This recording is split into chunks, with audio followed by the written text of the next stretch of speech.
Good morning. We're glad you're here.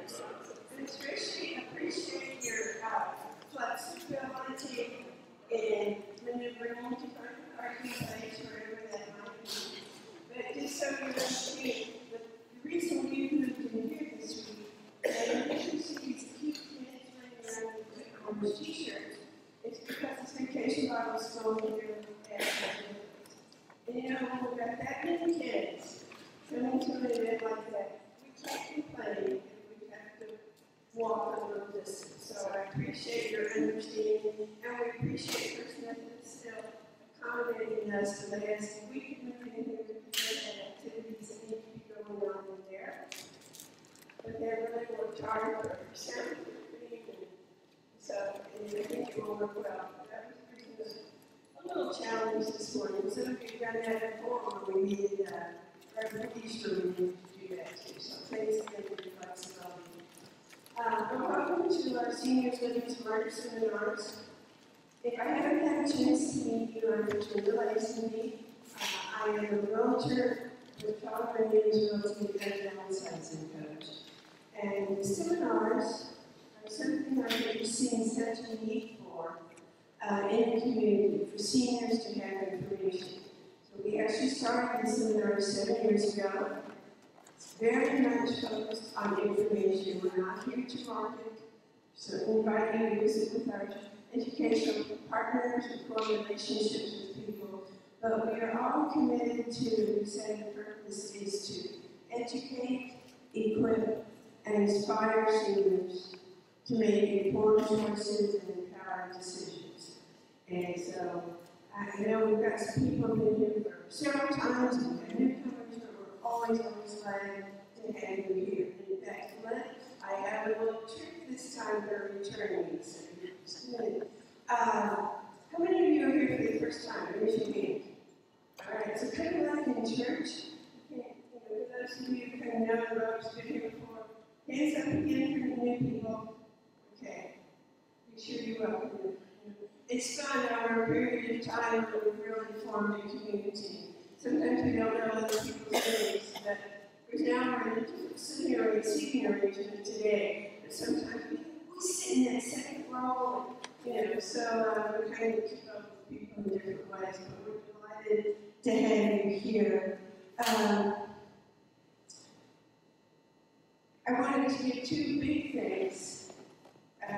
Jeff Camp is hiding behind the sound booth back there. And he's the one who works with me from our website and got drafted into being our tech person, and we appreciate his help with that. And we appreciate the First Methodist tech guy being here, so we'll do a wave-in thank you for helping us in our new environment today. And Riel, here at the front desk, is my administrative assistant.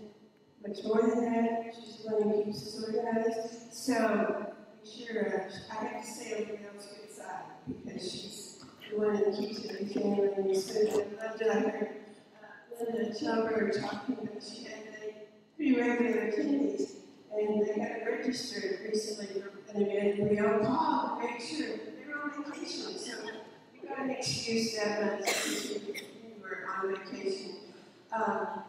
And I just have to give another shout out. I'm talking about vacations.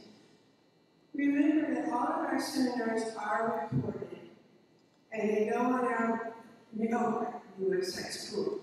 Well, the two websites. But anyway, they will be up there in our Seniors Living Smarter website. So if you want to go back to re-listen, or if you want to encourage a friend, that was one of the good things that came out of COVID, was that we started virtual and then we recorded. So once we went live again, we were not broadcasting live, we were recording. So I know we have people who registered, knowing they're not going to be here this spring now because they're on vacation for the summer in Minnesota. So I'm going to give a wave to Nancy and David Strayer, who are one of my very favorite places, the Gunflint Trail in northern Minnesota, north of Lake Superior. They have a special instruction for me. Driving into Gunflint Trail and say hi. So we just love to go to the Boundary Waters. If you don't know about the Boundary Waters in Minnesota, it's a great place. If you don't know about visit me for my husband and back. So Minnesota can pay me a publicity fee for giving a shit. It's a little cooler there too. And it flies over there, but mosquitoes really aren't that bad, as you hear. Okay, so we also have with us our educational partners. These are businesses, services who support, see the importance of seniors having education. So you'll be able to circulate back there and see their information in our room. Visiting Angels, 60 Scarborough, bless her heart, just called and said she was on her way without a flat tire. So we know how long that can take. So Visiting Angels, we appreciate their support. Also, we have your bank, but often they have a conflict with the bank business that morning or meeting. But Will Bowden, very big, they're very committed to seniors' financial planning, asset management. If you need some help in that area, they're a great group to go with. Wesleyan is our next table, and Stephanie Hernandez is here with the Wesleyan today, and she'll be one of our panelists, so you'll hear her shortly. Seniors Living Smarter Services table, that's my downsizing business. We formed that business because of the need for help with the whole downsizing and pulling it together. So from new management to liquidation to property prep to support the real estate business. Debbie Brockway will be at our table today. You can visit there. And then we have, the next table is Sarah Hyman. She's one of our speakers today. We'll be meeting her shortly. And then North Star. And I'm sorry, I didn't catch your name. Tessa. Okay. North Star is one of our new 55+ communities. And if you're interested, and that's what a lot of people is. We talk a lot about senior living over the years. We've kind of focused on independent, assisted, memory care, and so on. We are seeing more and more 55+ apartments, condos. So it's active adult and really neat environments. The difference between that and independent living is they don't have a meal plan, they have lots of social things. But for some people, that's what they're most interested in. So you can get information about their community. Okay. All right. I told you a lot of times I have you stand up and you've been here 3 times, or 10 or whatever. But today, you're probably, if you were here last month, raise your hand. And I'm sure you're already nervous. Okay, so good number. Yeah. How many of you followed up with an action step from last week? Now I'm going to want you to look down.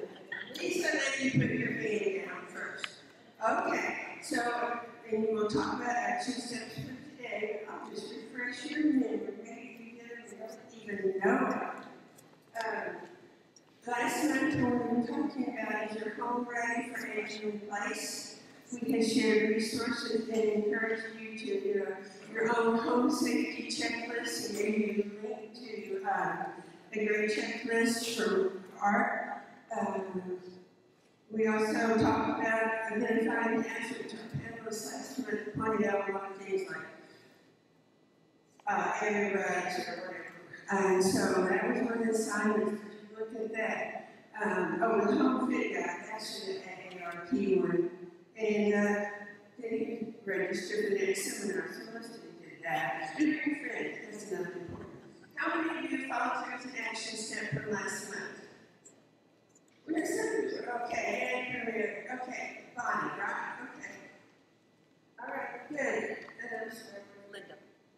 Okay, so great. All right, and you can always invite a friend. Please do invite a friend.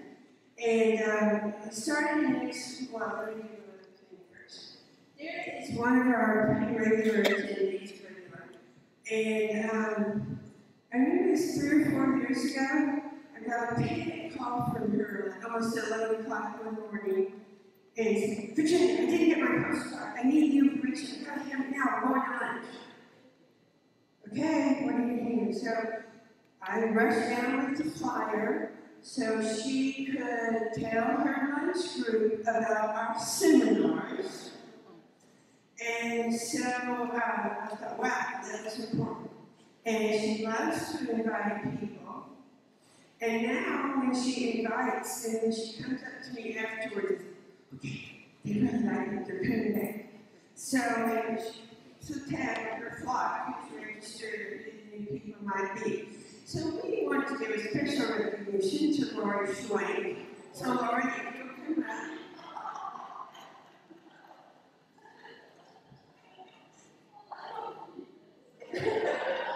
And I don't believe it. We really spread the word about the seminars. We really appreciate it. So we give a little token of appreciation to you. And I want to mention, for you, somebody else. Ben, if you haven't been big, you've got your name, right? Put in Georgetown. See a lot of kids nodding. And in case you don't know it, they have a big sale starting today and tomorrow. You might want to check it out. So it's the selling not just things made by the citizens, but other things that in the background. You can be big, go to shopping, or go to the cafe. It's great. I love big, but I'm going to do something. You would surprise me, and I would surprise them. What's that? Will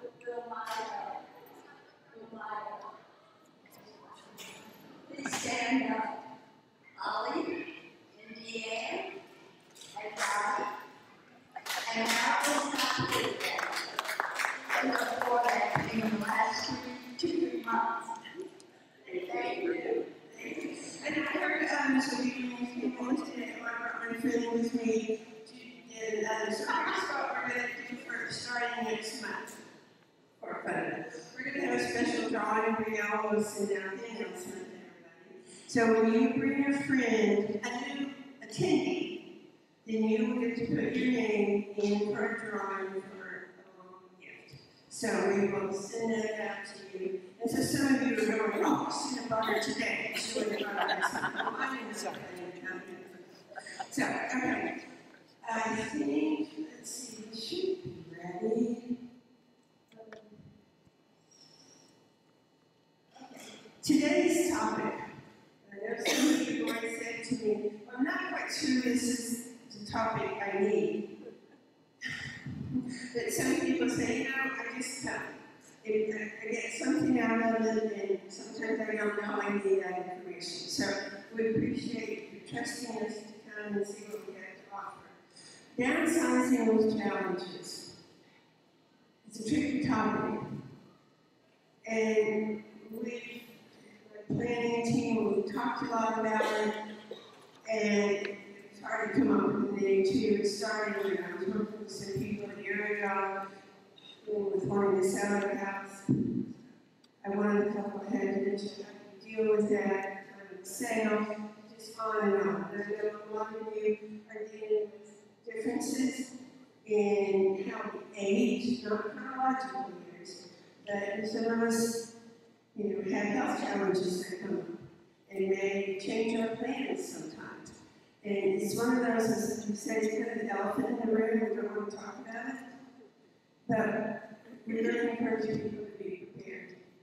And so, as I think it's a crucial topic, and if you're not in a couple situation, you're only by yourself, but you need to be prepared. We're going to be talking today different times about Plan A and Plan B. Plan A, okay, we're just saying right on here, everything is fine. So it is a challenge to get a Plan A mapped out, and about Plan A. What if something unexpected might happen? What if I develop a condition, or whatever it might be, or my spouse does? Plan A may not be appropriate for at that time. And so, what we want to do today is encourage you to be prepared with some Plan B. And so, on that note, I'm going to invite our panelists to come forward.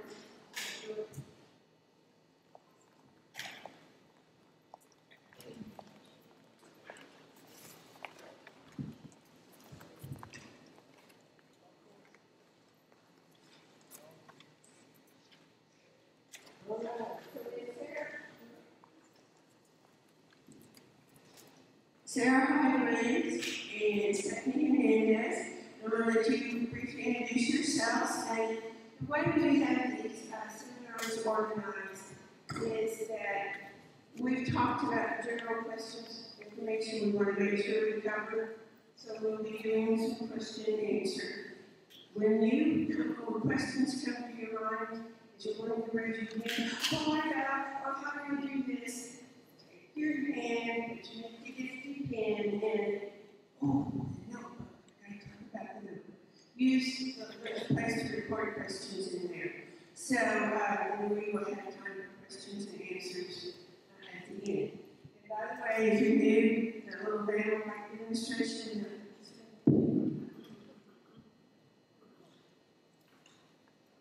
These are real observations. So we don't have writing surfaces, and we're not sitting around tables, so we want you to have something to write on. Thus, we gave you a binder, and we have the contents inside. And so there's some general pages about what is an emergency or people should have. I've had a lot of people say, I tell my kids, if I ever need anything, they need anything, they'll find this notebook, and there's numbers and so on in here. So it's a great resource. And each month, we give you the packet, and you find resources in your packet. So this month, so when you come the first time, you get the notebook. When you return, you get your nifty divider with the handouts behind it. Today we included two, in some ways, some of them not directly related. One has to do about understanding different levels of care. We'll be doing a topic on that later this year, but we wanted to put that for some of you who it's newer to even think about what is assisted, what is skilled nursing and memory care. So there's a great resource in here. You can take them out, read home, and then we have a single sheet, a guide to taking care of yourself. We've included that because we know a number of situations where you may be the caregiver. And that's a hard road. And people can easily wear themselves out. And so we just want to share with you tips about that. So the notebook, and each time you come, you get the contents for the month, and you have a great resource together for you. All right.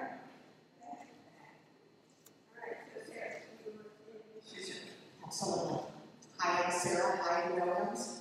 I'm an elder care consultant and dementia educator and trainer here in the Austin area. I've been in long-term care, home health, hospice, assisted living, and dementia care for over 20 years. And so we started our agency about 4 years ago to really meet those challenging dynamics that most families go through that don't easily just fit in a slot. So to have a good conversation with you to figure out what are your needs, your wants and wishes, and how we can build a plan to put all that together for you. Hello, my name is Stephanie Hernandez. I work for the Wesleyan here in Georgetown, and I have been with Wesleyan for almost 12 years. I've had the opportunity to work in all levels of care, including independent living, skilled nursing, and now in our assisted living. So I've had the opportunity to assist residents transitioning through the different levels of care. Thank you. And then Wesleyan is one of our educational partners, and they do have obviously all levels of independent assisted memory care, skilled nursing. They also have hospice care, and they also have home health and home care and home health. So you can get a lot of information. All right, so let's get started here. So Sarah, a lot of questions came to my mind when you said dementia educator and so on. So we want to leave that in today too. We just have a really nifty behind the scenes conversation of that. We'll bring that up. But as you talk about working with couples and how do you help people work through that with their different needs? What kind of advice can you share with us? First and foremost, we need to agree with the plan is. There's a lot of couples, a lot of families that one wants to move, one doesn't. Maybe one has a challenging situation, either physically or cognitively, the other doesn't. So to talk that through in a really safe environment to make sure that we hear your concerns and we honor those concerns is first and foremost. And then we move forward from there. And so to know that plan, you need to have information, and then you can help people, but the more educated they can come to you, so that the whole thing can work together. So, yeah. So we want to talk that through in a very safe environment. And so we want to talk about what are your wants and wishes. How can we honor that? And so then we pull all those resources together to make that happen for you, based within what's realistic. Maybe what our children are voicing concerns for. Sometimes we have those as family dynamics as well. So we just want to make sure that we talk through that in a very safe environment to make sure we know where we're starting, and then tell you or offer you the resources to have some solutions to make that happen. we'll come back with more specifics in a minute. Stephanie, so from the community perspective, how do you see seniors dealing with these issues from kind of starting point of one with a couple needing more with special needs than the other? What has been your experience in working with people in that situation? So I'll give a couple of examples. We had a couple that were both living in independent living, and the wife had a drastic decline and needed memory care, and the husband, we'll call him Mr. and Mrs. Smith. So Mr. Smith was taking care of Mrs. Smith, and it became very wearing on him, and required a lot of his time, and he ended up neglecting his own health. So it just really became a hard time for him. So when it was time for her to move into memory care, we had all the resources available to make that a smooth transition for them. And her being in memory care kind of takes the burden off of him, and he can just go and visit and enjoy his time with her instead of having to worry about all the caregiving aspects of taking care of her. We've also had couples that have come in to visit. At the time, they're both in fairly good health, and then one of them has had a decline and can no longer be in that environment to meet their needs. So then they have to make that decision: can we both be in the same community? So that's one of the things to look at. So when you're looking at a community, look at what levels of care do they offer. Have the opportunity to go visit my spouse if they're in a different level of care. And so, some examples, and I think we really can connect with the examples, and I'm sure you can just identify this too, Sarah. I know I've seen couples, I've probably shared this before, but the wife was, they were living in her own home, but she was needing more assistance with what we call activities of daily living, just getting going in the morning, and it was a challenge. So they had decided to move her to an assisted living community. She saw the need for that. That was fine. And so they really had got a 2-bedroom apartment, and so they had more space, and he remained in the home for another year or so. But then it got to thinking, I was spending all my time driving down to see my wife anyway, and that's where I wanted to be. We had this 2-bedroom apartment, so we got room for an office, and so he decided to go ahead and move to assisted living. Not everybody can do that, I understand. He was great with it. In fact, I had the opportunity to visit with them. We were selling their home and signing papers. I'd go down and have lunch with them. And it was great to see how he would banter with other residents in the community. Did he need assisted living? No. But that was their solution to work that out. So, I know we're not quite sure about that. those are some of the things we like to plan ahead for. So, okay, I'm going to switch now to a question about dementia. I'm going to go back. We just had a great conversation. This was eye-opening learning for me. Clarify or help me develop a new understanding. I know sometimes when we're dealing with dementia, things can trigger, which some of us used to when they become aggressive, or they might become violent. So we're going to sell our house, but my husband's still living in the home. I don't know how to do this. I don't want to disrupt him. And so I was asking her, what recommendations were, but you had a better comment about when some of us have a tendency to say aggressive or violent, and how as a dementia educator, tell me what is correct.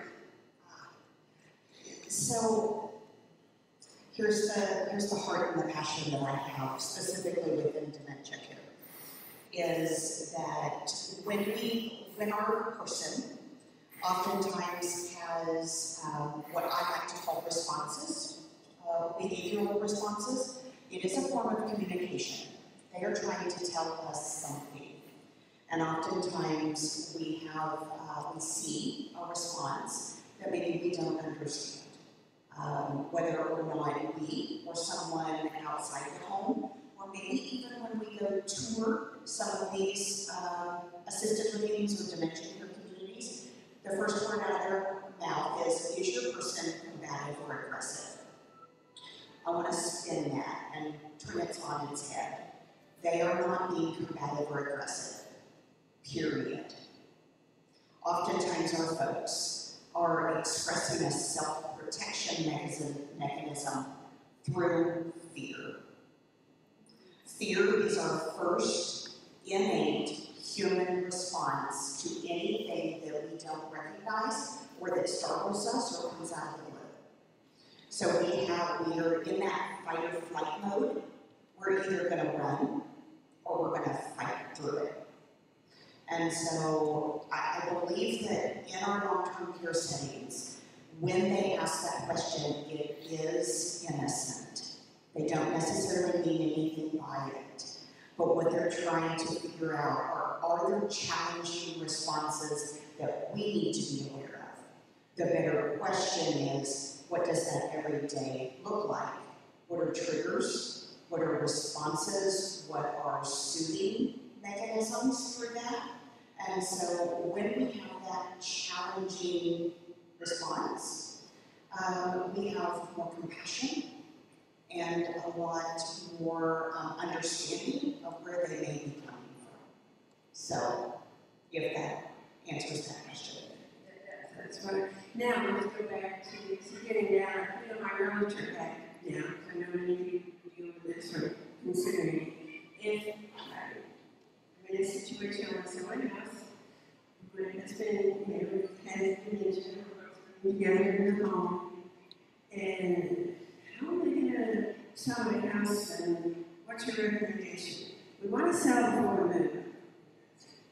Personally, but in my situation, that's what we're going to do. So we're going to both be there when we're, selling the house and so on. And what is your recommendation? Simple. Move, if the plan, and we talked about a lot about our plan A and our plan B, if we've talked that through ahead of time, if the plan is to move to a secondary setting, like assisted living or like dementia care, my recommendation is because when our person is in the home, when we're showing the home, when we have movers in and out, when we have all of this emotion that may not be understood by our person, is that we move our person there first.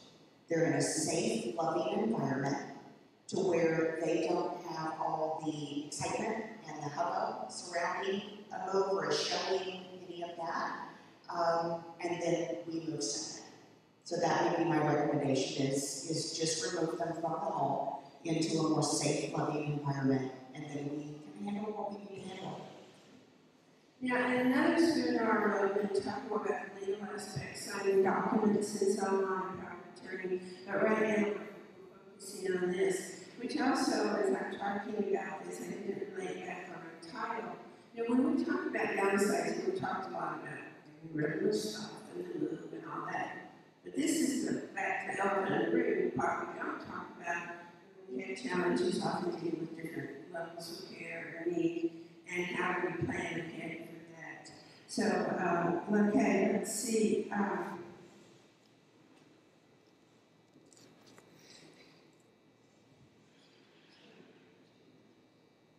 Okay, so Stephanie,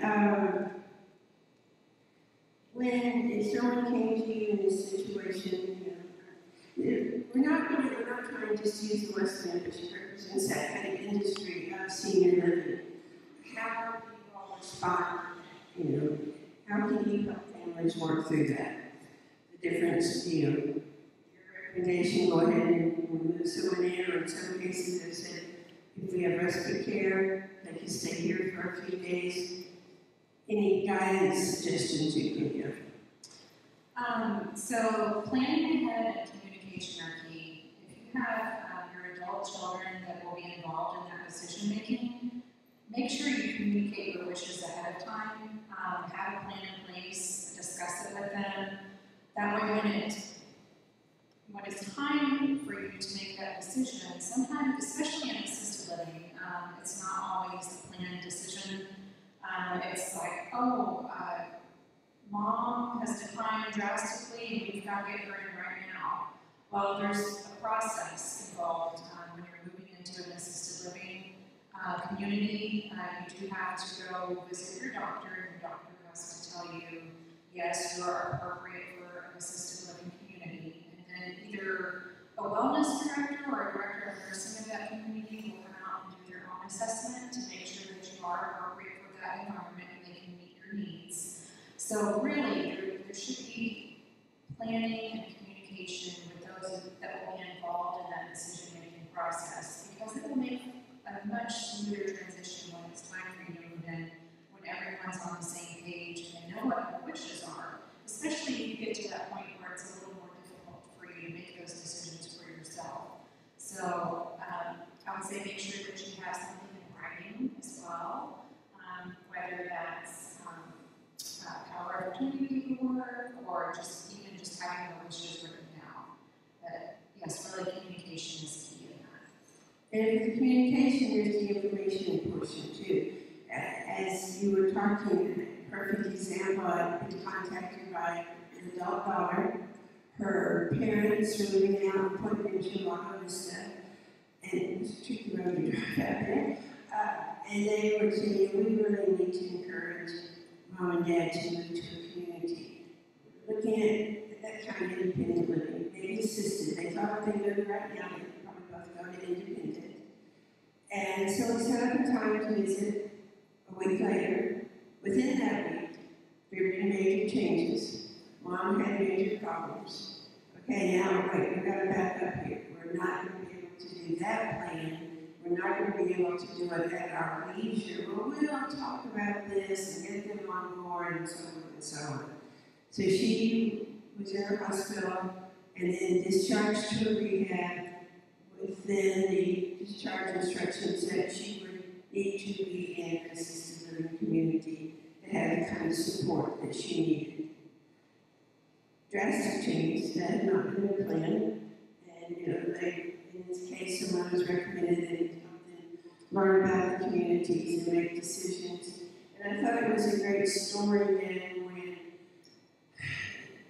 the two daughters and son visited, they narrowed it down geographically and appearance-wise and all that, amenity-wise, and then took their parents to see. They narrowed it down to 2. And one thing I was cautioning the family about is they were narrowing it down. When we go as adult children to look at a community, we're looking at, oh, I like that activity. Oh, I like that. I like that. Yeah. Well, is that what Mom or Mom and Dad? And I keep saying, just remember, it's your parents. You've got to not only involve them, but think about what will be important to them. And I thought it was a beautiful story. They ended up going to assisted living communities, and of love to the community. And she told her, I like this. This is where I want to go. And turned to her husband, and the story that was related to me was the husband said, well, it's going to take me some time to get used to this. But if you love it, I'm ready to move.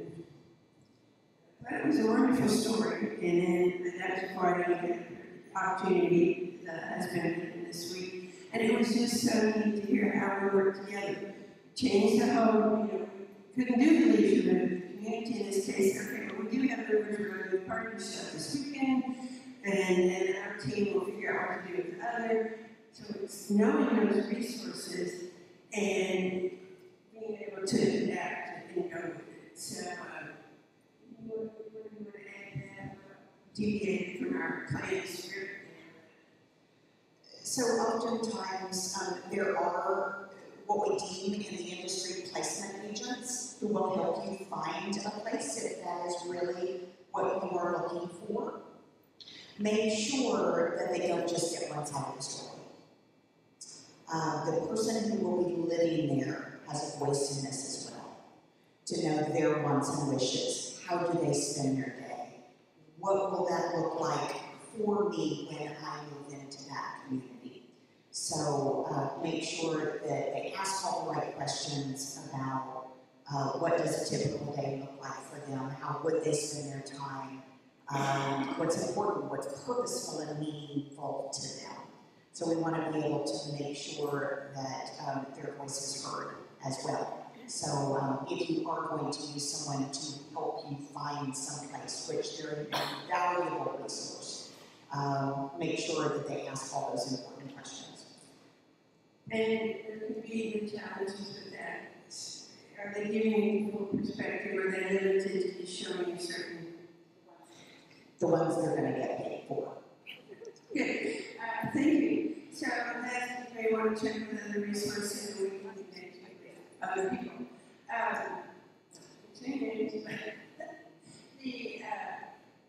Knowing what they want, so we think even now, what is it that's important to me?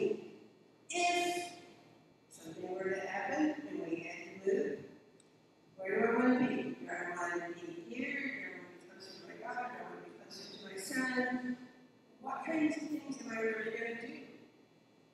Now's the time to think about it, not after the crisis occurs, or having to try to read between the lines to figure it out. So that's going back to what you said, how the board said the reason we do these seminars is to raise this with you, and know we're all in different places and different situations, but hopefully you see what you can connect with, and it will help you be more prepared and ready to go with what we have to do. I want to emphasize one other point when we talked about clarifying progression to it's their communication and so on. One thing that really helps too, the family I was working with last week, the daughter was telling me, she said, well, we're looking at these different facilities. Okay. And I said, I'm going to offer you a tip. Is that okay? Yes. I said, I would encourage you to use the word communities. What's the difference between facilities and communities in your mind? Jean may or may not know what you're going to say. The words are important. Facilities, we tend to think more institutional, more lockdown, whatever. Yeah. Community, what do you think of? Communication, friends. And I think that, and some people say, yeah, well, that's important for independent living, but it doesn't matter in assisted living. Oh, yes, it does. Some of you may not have had the opportunity. We're going to talk about how people can visit ahead of time, perhaps, or whatever. But, a lot of these people in assisted living are very sharp. They can do plenty of things. They just need some special assistance in one of the activities in daily living, whether it be medication or getting dressed in the morning or whatever. But the rest of the day, they're out doing crafts or playing bingo or whatever. You want to pick up on that from your perspective? So I think there's a lot of misperception about what an assisted living is. many people will plan for the next move to independent living and they don't think beyond that because they think, oh, assisted living, I'll lose my independence, I won't be able to enjoy the amenities of the community, but really the goal is for you to remain as independent as possible, even in the assisted living setting. But in the assisted living setting, we have all of the resources and assistance available to you to use as little or as much as you need. But you still remain, you still have your independence. And you can be involved in as many activities or community functions as you wish. Maybe you need assistance with medication reminders or getting dressed in the morning. Or maybe you need a little more assistance having someone assist you getting to meals. Again, really, it's about maintaining your independence and then having the resources right there available to you so you have them when you need them. There's at least restrictive environment, really. It's where can I live a full life with the support I need. I don't know if any of you were teachers, but I remember many years ago when we went through, when they were revamping special education, and we were really working towards keeping children and students in the least restrictive environment, rather than isolated all day, being in the regular mainstream classroom, and go out. To me, that's kind of what we're doing. We still have activities. Believe me, assisted living is not skilled nursing, or it's not a nursing home that grandparents were in, or whatever. And some of us still have that idea. Independent living is that. So again, it's being knowledgeable. What about if people wanted to visit a community? Well, I'm going to start with Stephanie, and then you can help arrange this too. But Stephanie, if someone said, you know, we kind of want to learn more about assisted living now that COVID is sort of what about how do you get able that people want to know more about, in this case, the Wesleyan, and probably generalize it to other assisted living communities? Oh, I definitely encourage you to go visit as many communities as possible. That way you can have a comparison of what they offer. And also, before you go visit, maybe write down some questions that you have. Write down what it is that you're looking for, and then you can maybe have a checklist of really what it is that you're wanting. And when you go visit the different communities, you can check off your list. Okay, this community has this, and this is really what I want. But I would encourage you to go visit as many communities as you can. And then when you've narrowed it down and you have selected a community, go back and visit again, because maybe you have some questions that you didn't ask the first time. And then when you've selected an apartment, I would suggest going back a couple of times. Take measurements. Get an idea, the feel of the apartment. That way you're ready when it's time for that move. You'll know exactly what to expect. And that is so important to visit, to learn about experience community. Not just what your neighbor's experience was there. You could talk to 5 different people, been to visit 5 communities, and they're all rated in a different order. Oh, I want to go there. That was my favorite one because we all have different needs, desires, wishes, activities we want to be involved with, so it's your decision. Now, okay. If you are on our website, the Seniors Living Smarter website, I believe, or services we can connect you with the right one, send a link. We do have we have a list of independent and assisted living and memory care in Georgetown, Cedar Park, Round Rock, North Austin. I really try to put everybody. But I don't even know the name, where to start. And you get a little nervous sometimes going online and just plugging something in. But, so that's a resource. We also have, if you're interested, you can reach out to us, write it on your evaluation form today, feedback form. We have some great questions to ask in an earlier seminar. We've done those, shared those questions. If you would like a copy of those to take with you, certainly adapt them to see what's important to you. But that's a resource we can share as Anything you want to compliment Sarah about the Yes, of the many things that we offer in our agency as elder care consultants, senior housing placement is a huge part of that. We also do quite a bit of advanced care planning and some private consulting. But we act as the family's advocate through that process. A lot of people reach out to me and they say, well, tell me your top pick in Georgetown or in Round Rock. Well, what is the criteria that we're looking for? I can give you some names of great communities, but they may not be great communities for you.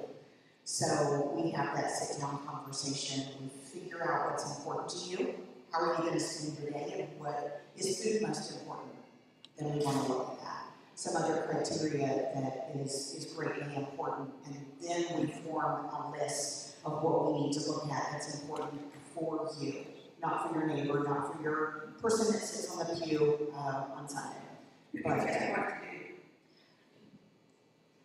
So, yeah, so we are that impartial person that is knowing the industry like we do.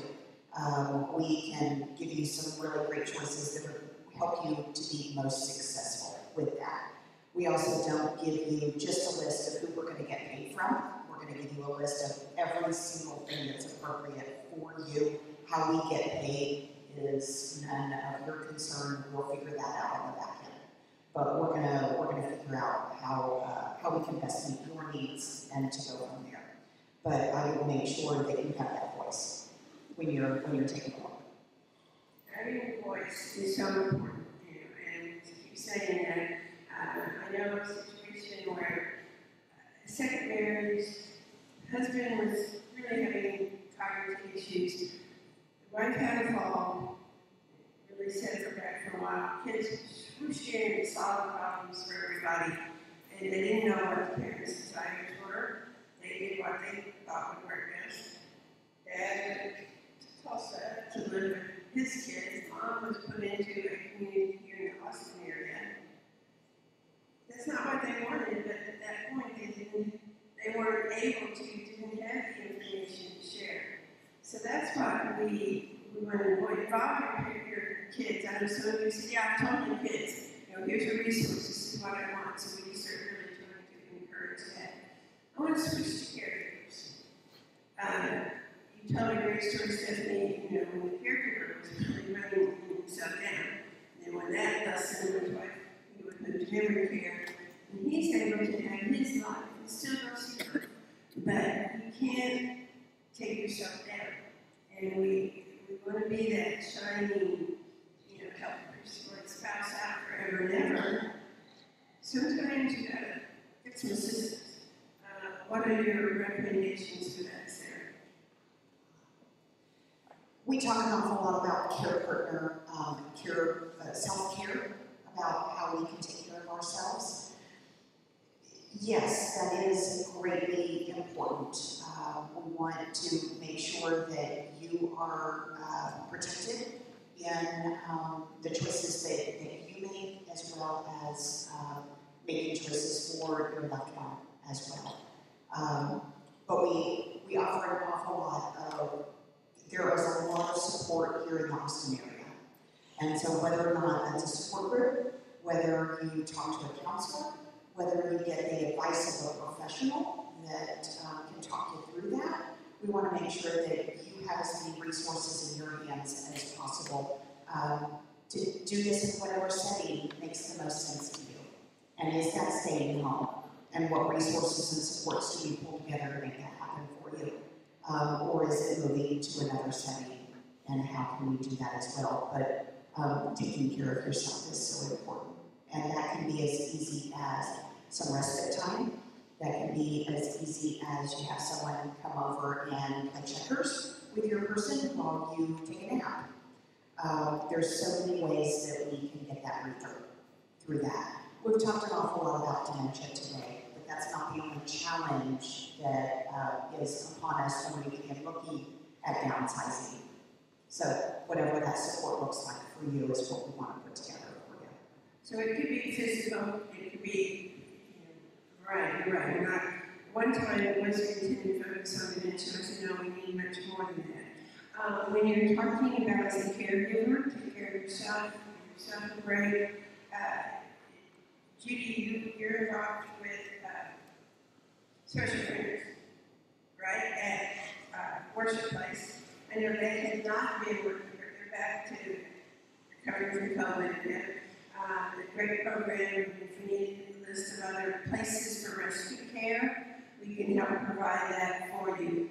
But you've got to, I've heard people say, special friends say, it's my day to go to the grocery store, my day to go and my meals, or whatever. But that's important, very important. Okay, before we open it up for questions, any other points you want to make sure that we mention?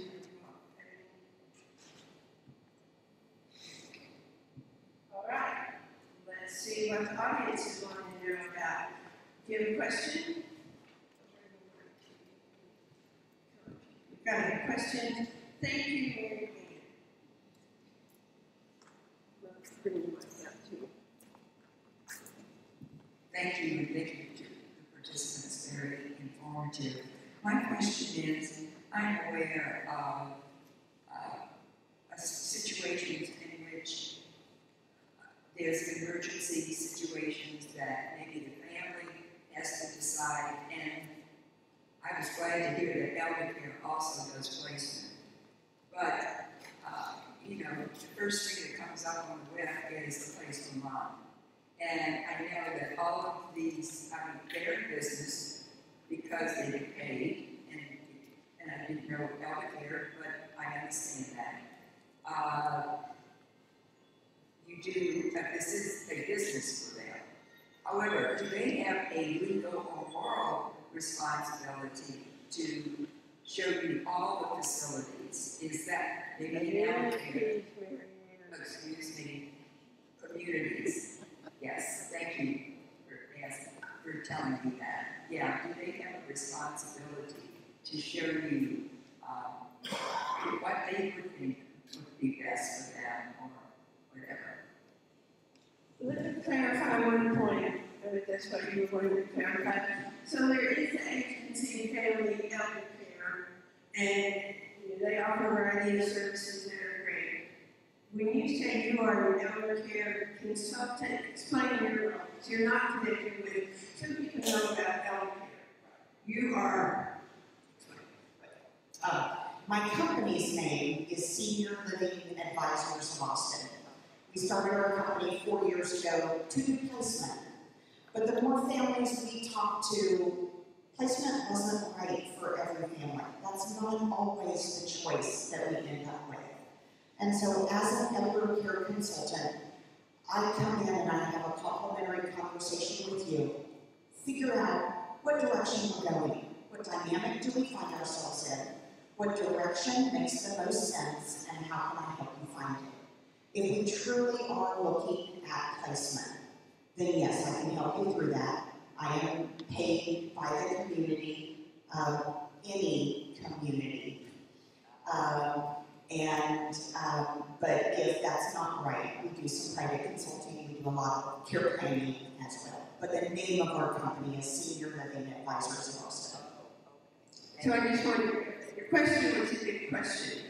And so when we talk about placement in general, there's a lot of companies out there, whether they be independent, whether they be franchises, whether they be large, you call in to someone on the phone. You want to make sure that they have enough in-depth information to guide you in the right direction. A lot of these companies will have a 15, 20-minute conversation over the phone. They'll figure out what your needs are. They'll pull up a list of who they're going to get paid from and give you that list. And those are your choices. And then you're going to be inundated with phone calls, which means you're going to have salespeople give you a call. So we flip that on its head. We do it the other way around. We give you every single choice in town, whether we know we're going to get paid or not. It's just the right thing to do. And then we're going to go with you to act as your advocate, help you negotiate the rates, and make sure that your voice is heard through that. That's the way we do it. I know we're kind of an odd duck in the market, but it's just the way that it should be done. And I do know when we say, you're paying a certain group so that it's a different business model. I know I'm talking to people who worked with in those situations when they have left because it wasn't meeting. But anyway, so enough of that one. Do we want to address the obligation that they have? They are under no financial or legal obligation. They are, however, under an ethical obligation. And what type of enforcement do you have with ethical? Currently, there are no laws on the book, whether nationally, that regulate that industry.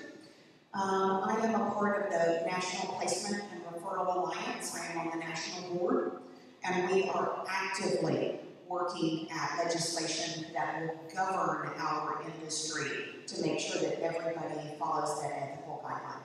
The only state that currently has laws that govern placement agents is Colorado.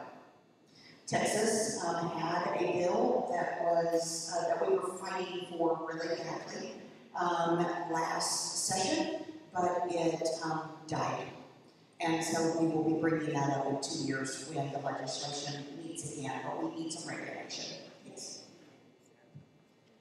I'm a caregiver, and I'm interested in respite care, and it seems post-COVID that has been hard to find. So, like a week of respite care. Any information on where I can go to find that?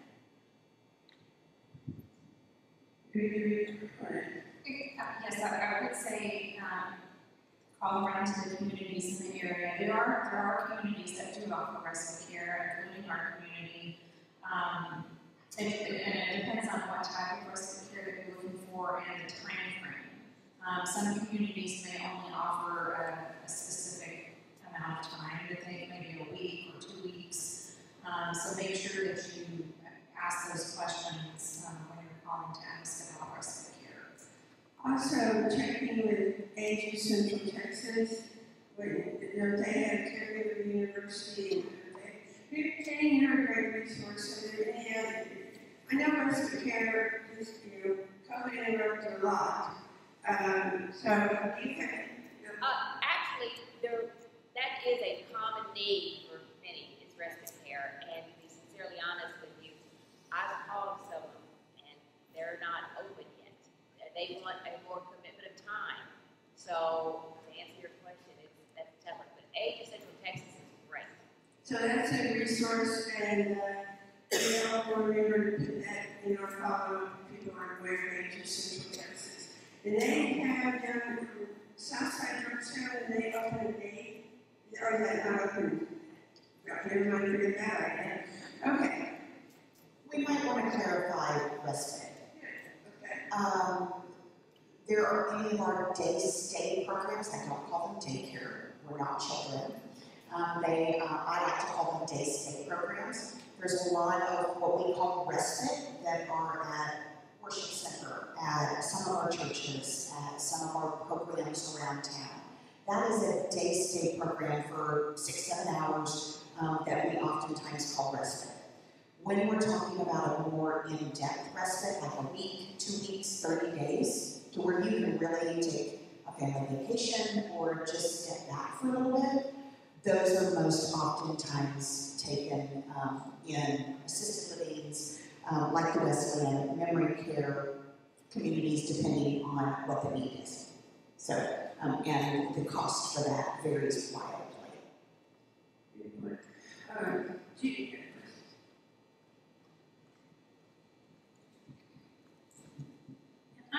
thinking about, you said that you need to have a doctor's analysis or evaluation in order to be accepted into assisted living.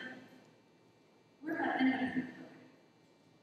No, in independent living, you do not need to have a doctor's recommendation. Independent living is basically like living in your home. It It's just you have less maintenance to do, you have more amenities available to you, and it's just maybe you're downsizing a little bit. What if you know that there are issues with your person who may need a little extra help? And for instance, mobility is an issue. Also, one I know some people are going to do is go into independent living but with home care, which kind of makes it closer to assisted living.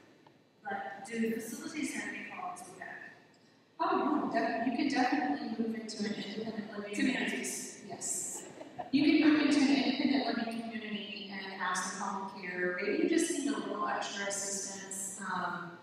It's really when you start needing a little more assistance when you want to start looking at assisted living. But yes, we have several residents that live in independent living. They have what we call PASS services, personal assistant services, someone that comes and helps them with some of their daily tasks as needed. Is there a point at which you will intervene? So that's a tricky question because in independent living, we are not allowed to sway you in making a decision. But if we feel like you are in physical danger being in that environment, that's when we might start having conversations with you. But again, they are not allowed to tell you that you have to move to an assisted living. Okay, one of the questions that comes up is about assisted living. Level A, being a community, how easily can someone evacuate the building. So an independent living, if I want a motorized cart, I can get on my car, so I can live there. Sarah's itching to say so. Okay, so the question is, yes, if you're not the regulations for independent living, if you have to qualify for assisted living, but what are the different levels, not the levels of service, we'll talk about that in a minute. But when we say it's an A or a B community. Okay, so there's a level A assisted living and a level B. Level A means you are pretty independent. You can, in the event of an emergency, you can evacuate the building on your own without assistance, and you don't require any overnight assistance. A type B facility or community would be community, yes. Type A community would be a higher level of care that is offered, and if you need assistance evacuating the building, then you do have that assistance available to you. If you need night checks, you have that assistance available to you. So a type A is normally a larger community. Type A is typically a smaller community as well. Did you want to answer that, Sarah? I think Stephanie did a great job with that. I also when she was in a smaller community, one thing that some people are not aware of is we have our larger communities. But we do have always for different needs, different what people want. And they go by personal care homes, some of the smaller centers, like I said, Little Trails, chicken houses, these are smaller communities.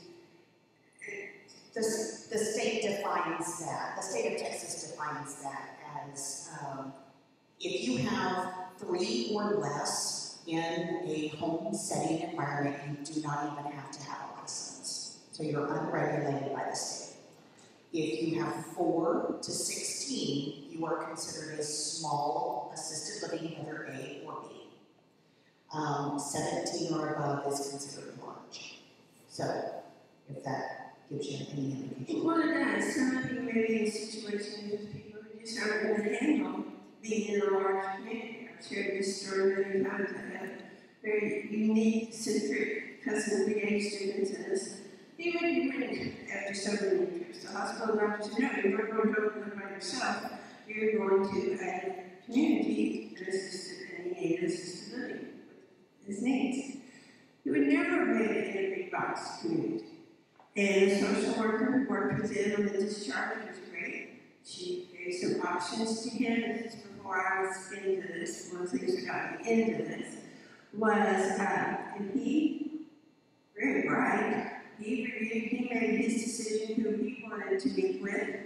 They came in, met with him, he made his decision where he was going.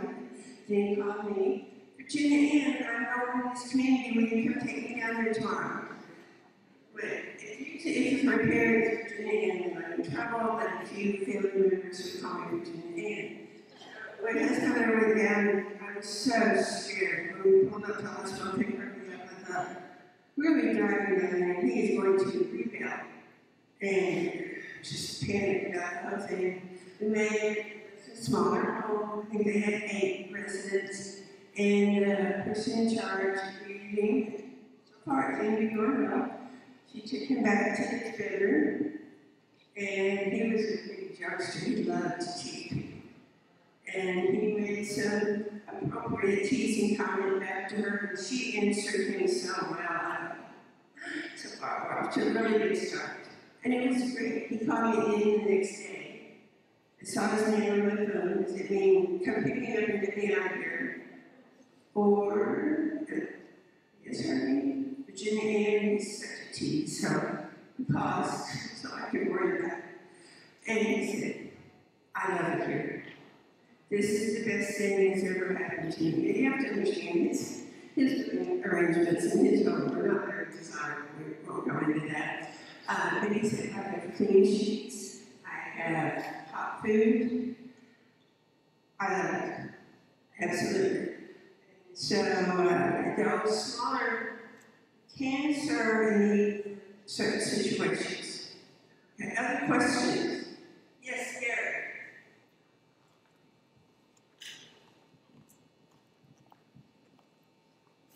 I really want to turn this over to Linda because she also has a question, but I just want to make a comment. I think the idea that a plan A and a plan B is excellent. But I would also suggest that you plan A, you have option 1, 2, and 3. Plan B, option 1, 2, and 3, because when you start looking at facilities, availability, communities, I'm sorry. He's been coming for 7 years. It's about time you learn. 7 years ago, I had a full head of hair. But the problem that we run into is that when you find a facility community that you look like it will fit your needs, the wait list can be very, very long. So you need to look at option 1, 2, and 3 of plan A, et cetera, et cetera. So now I'm going to turn it over to my friend Linda. Good point. Yes, Linda. I know you've been talking about basically independent and assisted communities, and probably I'm one of the, although the other ladies indicated, 3 months ago my husband went into a memory care facility. And that's okay. Yeah, for that, it is more of a facility, let's face it, it's a totally different thing. But you were speaking very, very well about going and visiting and bringing the person in. All the information I had was that there's no point asking, which we had discussed long ago. No, I will not go into aid. I will stay at home. I will never go into memory care. Therefore, when it came time to look for a community for him, I did it on my own. Trying to get out and do it, obviously, without him knowing was another whole thing. With no family in the area, I was fortunate to have family come and look at my choices as well, and we did come to an agreement together. Just wanted to see what your views are on getting a memory care community. How do you choose one wisely without the input of the person who is going to be involved? So and also, I very much appreciated your fear part, because the first 6 weeks of Jerry Yang was nothing but what we all called aggression and anger. And now it's sort of course, he was left there and didn't know he was going. If because there's no point in saying on the day, guess what? You're about to go to this wonderful new place we've set up for you. So he was abandoned there, and obviously there was a lot of fear. So you understand? I do. Yeah, this is something, and I'm glad that you brought that up. We have been focused on assisted living. What do you do in those situations, Sarah? You'll get stepped into, but if you're working with a family, it's been determined by somebody that someone is to go to memory care. How do we help facilitate that? Yeah, that's a tough one. It really is. If a person is in those early stages, cognitively aware enough that it would not cause anxiety, I have seen them take their person and make some visits. If it is going to cause anxiety for your person, will cause confusion, will cause just an increase in I don't understand what's happening or why we're making this decision, then I would suggest you go by yourself. There's lots of ways that you can determine a good dementia care community. I don't even call them memory care communities. There's a reason behind that. They give care for folks with cognitive impairment. And typically, unless there's a brain injury, that cause is dementia, which is an overarching signs and symptoms of a disease process. And those disease processes are Alzheimer's disease, vascular, Lewy body, Parkinson's, those types of diagnoses. But we want to reduce the anxiety. So I would say go and look yourself. Take someone with you. Two sets of ears and eyes are better than one. Ask all the right questions, and if you need a list of those questions, I can certainly provide you with one. But you also want to keep in mind what their diagnosis is. Care for someone with Alzheimer's disease is going to be very different than care for someone with Lewy body dementia. Very different. And if the salesperson gives you a pat answer, yeah, we can do that. Tell me how. Tell me what is going to look different for my person, and walk through that. This may not be popular, Stephanie, shut your ears on this. Schedule the first visit, pop in on the second. Every time. Because you want to see it in different settings. Wasn't sure how popular that is. We actually have lots of pop-ins. We always welcome someone to stop by. You don't always have to call and make an appointment. We want you to be able to come in and see what's going on in the community. Other questions? Dave?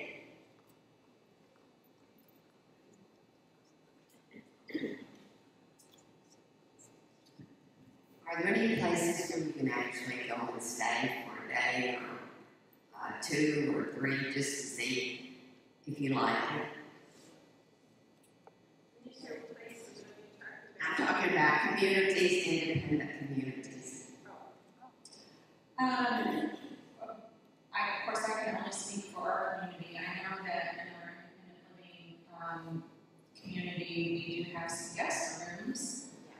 So that may be something to look into if you wanted to go stay in a guest room for a couple of nights and visit the community. That could be a possibility. Again, sometimes it depends on the occupancy rate too. Some communities intentionally keep guest rooms for if you have family, you're visiting your family to come in so they can stay there, but they also encourage people to come for 2 or 3 days stay. Not all do it, but some do, and it's a great way to experience it. You want to add to that, Sarah? Independent living, yes, it's not governed by any governmental agency. It's fair housing, which means absolutely stay for a couple of days, try it out, but that's independent only. Maybe our 55 plus. She and our representative here today can probably speak to that as well. No, those are apartments. Never mind. I'm talking as I'm processing. Independent living, yes, stay for a couple of days. If we truly want to try it out in assisted or memory care, that is considered a respite stay. And sometimes they have minimum 7 days, 14 days, 30 days. One thing along those lines, trying it down to a schedule visit to pop in. You know, it's even hard for independent. You can go to the communities and you see this great outline of all the activities that are going on. You might want to just pop in at 2 o'clock on Thursday and see if there really is a yoga class going on, or if there really is a watercolor class going on. We're running out of your experience, but okay. Yes, Scott. Are any of these options covered by long-term care insurance? It goes to Sarah. Great question. Long-term care insurance must have qualifiers, and you must meet 2 or more of what they call ADLs, or activities of daily living. There are 5 recognized ADLs, and those are dressing and grooming, toileting, bathing, eating independently. We have done away with the word feeding, so that's eating independently, and transfers. So a long-term care policy would not be able to be used in an independent living setting unless you have a third-party home care company that's providing 2 or more of those ADLs for you. Assisted living, typically you can use your long-term care setting, your insurance. But you want to have it checked the fine print. There can be caveats of different kinds. So, you know, the article you were going to give a link to an article that you wrote about long-term care. Does it address some of that? It does. I wrote an article that should be provided to you. It's called The Guide to Long-Term Care, and it provides all of that. When we're talking about long-term care policies, they're written in a whole bunch of different ways. Every company has a different way of doing it. But typically there's some sort of an exclusionary period, typically 90 days, which means you can be paying for that care for 90 days, and then they will begin reimbursement. There's typically either a pot of money you can draw from, or there's a daily amount that they will pay. But one or the other, they're all written differently. But you have to meet the requirement of 2 or more ADLs for it to meet those requirements. We will, in follow-up that we do after this, we will have a link to that, so you'll have access to that resource. That was my question. Okay, but you all have that. That will be going out, and so this reporting will be around next week. It's when you will be getting an email that will have, we'll also include the reference for age in there. And I think they're still offering their caregiver university with this, and that's a great resource for caregivers. Okay, it's going to be, I want to thank you all so much.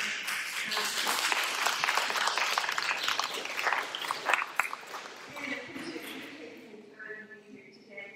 Please remember to have a little ordering feedback. If you have a topic you'd like to suggest, we're going to start in September, planning 2023, and those things that you might be interested in. Feedback, and don't forget your action steps. They're there on the first page of your handout for this month.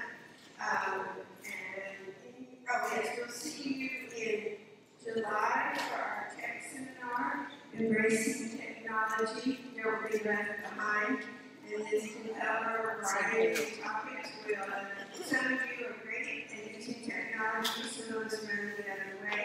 And if we're not just going to talk about computers and iPhones, but technology in the home and just other useful technology resources for people. Okay, and I'm going to go ahead and get to your table sometimes, and we will end our other education partners if you want to move on over to your tables. And thanks again for being with us today. Lots of good information. And I look forward to seeing you live anytime. If you have any questions, feel free to follow up with us. And we're not going to do anything. Good luck. Okay, next up